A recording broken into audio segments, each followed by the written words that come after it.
Normalmente lo que más disfruto es la parte creativa.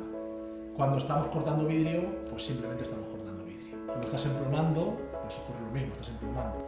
Pero cuando tienes que aplicar unas sombras, cuando tienes que hacer un dibujo, cuando tienes que dar una expresión a una cara, cuando tienes el reto de termoformar una pieza, de hacer una pieza curvada y tienes el riesgo de rotura, tienes el riesgo de marcas, digamos que son retos que se crean, que se te plantean en la pieza, y aunque a veces no salgan las cosas a la primera, pero es lo que más disfruto.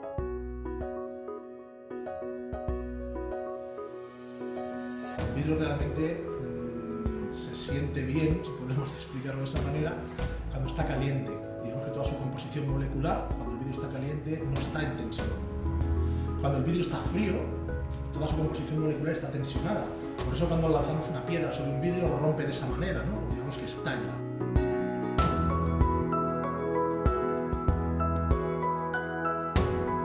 Cada vidrio, cada fabricante, cada color, tiene lo que se llama un core, que es el coeficiente de expansión.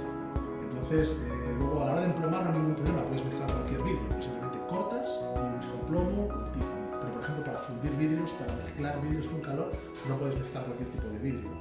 Entonces no puedes coger un vidrio de la casa Bismarck, por ejemplo, y mezclarlo con un vidrio de la casa Spectrum, porque tienen diferentes coeficientes.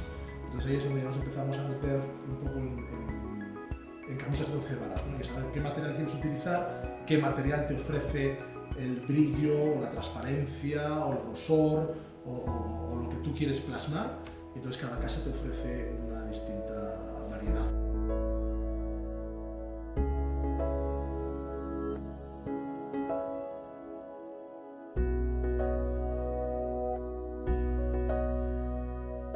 Por ejemplo, para aplicar un color concreto necesitas tener el esmalte, necesitas saber cuánto tiempo vas a mantener ese esmalte en el horno y a qué temperatura. Mantenerlo más tiempo, a más temperatura, te cambia completamente el color. Entonces hay ciertas cosas que hay que respetar, siempre hay que conocerlas. Pero a partir de ahí, hay veces que me gusta saltarme...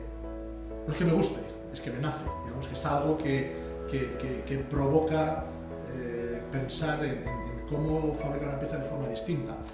A veces metes la pata, tienes que pararte y decir no, voy a volver atrás y voy a hacerlo como siempre. Pero otras veces surgen cosas que nunca te imaginarías que iban a surgir.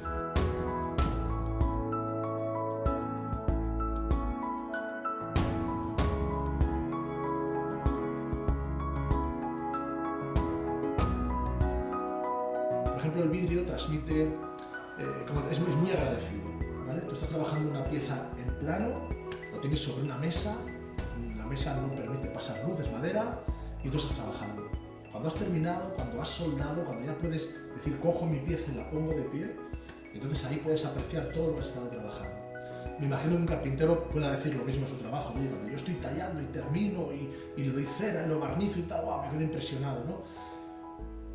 Pero a todos los materiales le falta algo, que el vidrio sí que tiene, y que es la luz. Realmente el vidrio lo que permite es que la luz atraviese y conseguir efectos que con otro tipo de material no se podría.